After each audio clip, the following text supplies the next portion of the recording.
గౌరవ గంగుల కమలాకర్ గారు. అధ్యక్ష, 2016-17లో అప్పుడు కేసీఆర్ గారి ప్రభుత్వం ప్రపంచ స్థాయి పర్యాటకులను తెలంగాణ రాష్ట్రం వైపు ఆకర్షించి చేయాలని చెప్పేసి అప్పుడు ప్రభుత్వం ఒక 2 గొప్ప ప్రాజెక్టులు ఇచ్చుకున్న అధ్యక్ష.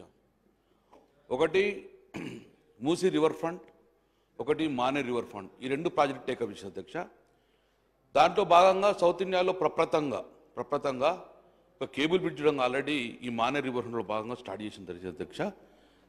దాని తర్వాత 450 కోట్లతోటి అప్రూవల్ తీసుకున్నాం. టెండర్ ప్రాసెస్ స్టార్ట్ అయిపోయింది అధ్యక్ష. అలా ఇరిగేషన్ మరియు R&B మరియు టూరిజం 3 డిపార్ట్మెంట్ ద్వారా ఒక మానే రివర్ ఫ్రంట్ స్టార్ట్ చేసింది అధ్యక్ష. మొన్ననే గౌరవ ముఖ్యమంత్రి గారు రేవంత్ రెడ్డి గారు మూసీ రివర్ ఫ్రంట్ను టేకప్ చేద్దామని చెప్పారు అధ్యక్ష. నేను ఇక్కడ ఫైనాన్స్ మినిస్టర్ గారు ఉన్నారు, వారిని కూడా రిక్వెస్ట్ చేస్తాను అధ్యక్ష. ఎలాగైతే మూసీ రివర్ ఫ్రంట్ మీరు కొత్తగా స్టార్ట్ చేస్తారో already existing project almost 70% works complete అయిపోయినాయి. మిగతా 30% కంప్లీట్ చేస్తే అది రాష్ట్రానికి కూడా ఒక పర్యాటకులు ఆకర్షితంగా ఉంటుంది. మళ్ళీ రాష్ట్ర ప్రభుత్వానికి కూడా రెవెన్యూ క్రియేట్ అవుతుంది. కాబట్టి ఆ ఒక పెండింగ్ వర్క్స్ ఎక్కడెక్కడ ఉన్నాయో ఆల్రెడీ దాని మీద సబర్మతి రివర్ ఫ్రంట్ స్టడీ చేయడం జరిగింది అధ్యక్ష. సౌత్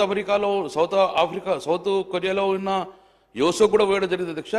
ఆల్మోస్ట్ టెండర్ అయిపోయినాయి, వర్క్ కూడా స్టార్ట్ అయింది అధ్యక్ష. సో 70% వర్క్ కంప్లీట్ చేసిన దాన్ని మళ్ళీ ఈ మధ్యన ఆపమని చెప్తున్నట.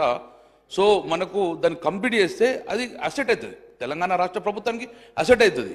సో దాని పెండింగ్ ప్రాజెక్ట్ ఉండకుండా ఎలాగైతే మూసీ రివర్ ఫ్రంట్ కంప్లీట్ చేస్తానని మీరు అనుకున్నారో దీన్ని కూడా బడ్జెట్లో నిధులు కేటాయించి మిగిలిన 30% వర్క్స్ కూడా కంప్లీట్ చేయాలని చెప్పేసి నా ఫైనాన్స్ మినిస్టర్ గారిని నేను రిక్వెస్ట్ చేస్తున్నాను. దాని కూడా నిధులు కేటాయించాలని చెప్పి నేను కోరుకున్నాను అధ్యక్ష. సార్, గౌరవ సభ్యులు కోరినట్టుగా మానే రివర్ ఫ్రంట్ అనేది మా పూర్వ కరీంనగర్ జిల్లాకు సంబంధించి మంచి అదొక దాని కార్యక్రమం. కానీ అందుకు సంబంధించి కొంత సమాచారము అక్కడ జరుగుతున్న పరిణామాల లోపల కొంచెం విచారణ జరపమని గౌరవ ముఖ్యమంత్రి గారి దృష్టికి అక్కడ స్థానికతలు తీసుకొచ్చారు. కాబట్టి దానికి సంబంధం జరుగుతుంది. అది ఏం తప్పు జరగలేదు అనుకుంటే దాని తర్వాత కార్యక్రమంలో రాబోయే అభివృద్ధికి ఎవరు మేమే సొంతం మాదే జెండా అనుకునేది ఏం లేదు. తప్పకుండా దాన్ని మరింత రెట్టింపుగా కరీంనగర్ బిడ్డగా ఇంకా మరింతగా ప్రజలకు సౌకర్యంగా తీసుకొస్తాం. మేము కూడా సబర్మతి వేయించడం దానికి తెలుసు, ప్రాజెక్టు వివరాలన్నీ కూడా ఐడియా ఉంది. కాబట్టి అందులో జరిగిన కొన్ని ఫిర్యాదుల మేరకు దాని మీద ఒక విచారణ జరిగే కార్యక్రమం జరుగుతుంది. కాబట్టి తప్పకుండా